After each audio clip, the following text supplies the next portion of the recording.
सिद्धि की शादी के बाद वो ससुराल चली जाती है। पीछे रह जाती है भाभी रानी।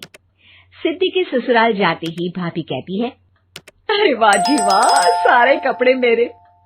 हाय रे पैंट, अरे वाह वाह, मजा आ जाएगा। अरे ये सिद्धि की अलमारी के सामने खड़े होकर क्या बड़बड़ा रही है? जाकर देख मेहमानों को विदाई की मिठाई मिली कि नहीं।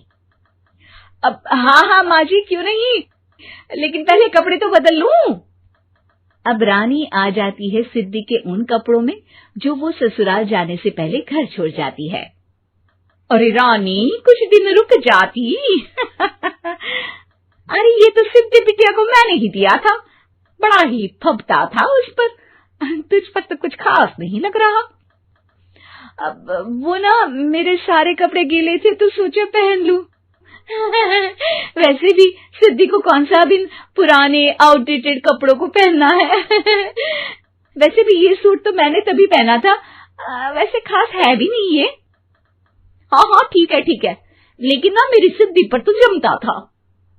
सारे मेहमान चले जाते हैं और सिद्धि ससुराल से मायके पहली बार आती है। ओह, अपना घर, अपना कमरा, अपनी अलमारी। ये बोलकर जैसे ही सिद्धि अलमारी खोलती है तो सामने उसके कपड़ों की जगह कुछ और ही रखा होता है। माँ, जरा कमरे में तो आना। सास और रानी वहां पहुंच जाते हैं। रानी ने पहनी होती है सिद्धि की जींस और टी शर्ट। अरे भाभी, ये क्या? ये तो मेरी बड़ी ही महंगी टी शर्ट है, इसे आपने घर में क्यों पहनी है?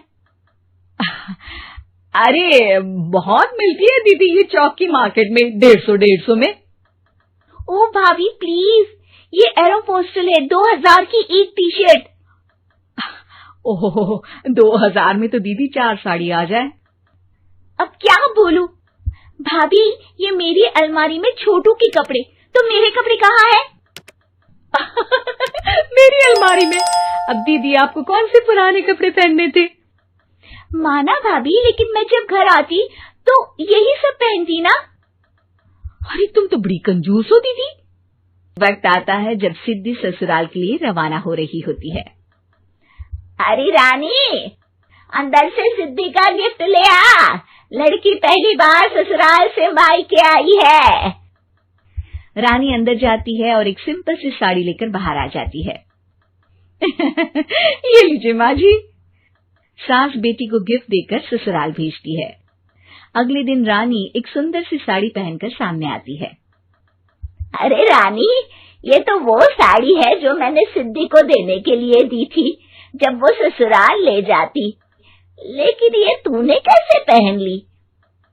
अरे माँ जी, ये साड़ी तो मुझे बहुत पहले से ही पसंद थी, लेकिन चिंता ना करिए, मैंने सिद्धि के लिए भी अच्छी सी साड़ी दी है। हाँ। तभी सिद्धि का फोन आता है। क्या माँ, कुछ अच्छा तो दिया होता ससुराल ले जाने के लिए। अरे पहले दिखा दिया होता। ये चमकते हुए पैकेट में नौकरानी वाली साड़ी मत दिया करो माँ। अरे बेटे, वो तेरी भाभी ने ना गलती से उससे पैकेट बदल गया। हाँ, मैं कल ही तेरे भाई के हाथ से तेरा वाला पैकेट भेज दूंगी। अरे रहने दो माँ, आई एम श्योर भाभी ने अभी वही साड़ी पहनी होगी जो तुमने मेरे लिए रखी थी। तुम तो समझ नहीं पाई उनको। खैर छोड़ो, मैं ज्यादा बोलती अच्छी नहीं लगती, रहने दो, आपको उन्हीं के साथ रहना है, फिर बात करेंगे। सास को रानी पर गुस्सा आ जाता है। वो उसके कमरे में जाती है जहाँ वो शादी का एल्बम देख रही होती है। रानी, मार्केट जाकर एक ऐसी ही साड़ी लेकर आ, कल प्रतीक जाकर सिद्धि के घर दे आएगा। अरे क्यों माँ जी, कितनी साड़ी देनी है दीदी को? यहाँ कोई सेल लगी है क्या? अरे चुप कर, मेरे बेटी के हिस्से की साड़ी खुद पहन ली, अब ज्यादा ज्ञान बांट रही है। एक दिन सिद्धि का फोन आता है। माँ, मेरी सास ने आप सबको खाने पर बुलाया है। सारे लोग सिद्धि के ससुराल पहुँचते हैं। खाना खाकर वो लोग निकल रहे होते हैं कि सिद्धि की सास सभी को गिफ्ट देती है। अरे बहन जी, बेटी के घर का खाना खा लिया, यही बहुत है जो आप ऊपर से गिफ्ट भी दे रही है। अरे बहन जी, आप भी कहाँ इन बातों पर विश्वास कर रही हैं। सास सभी को गिफ्ट देती है, लेकिन रानी को जो साड़ी देती है वो अजीब सी हरे रंग की लाल रंग के बड़ी छाप वाली होती है। अरे छी, ये कौन पहनेगा?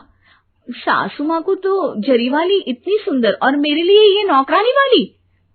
अरे भाभी, दरअसल मैं जब भी घर आती थी आप वापसी में ऐसी ही साड़ी देती थी ना, तो माँ ने सोचा कि आपको आपकी पसंद की ही साड़ी क्यों ना दी जाए। बेचारी रानी, बोलती भी तो क्या। सिद्धि और सास रानी का चेहरा देखकर हंसने लगती है, तो रानी समझ जाती है कि अपने ही बिछाए जाल में वो फंस चुकी है।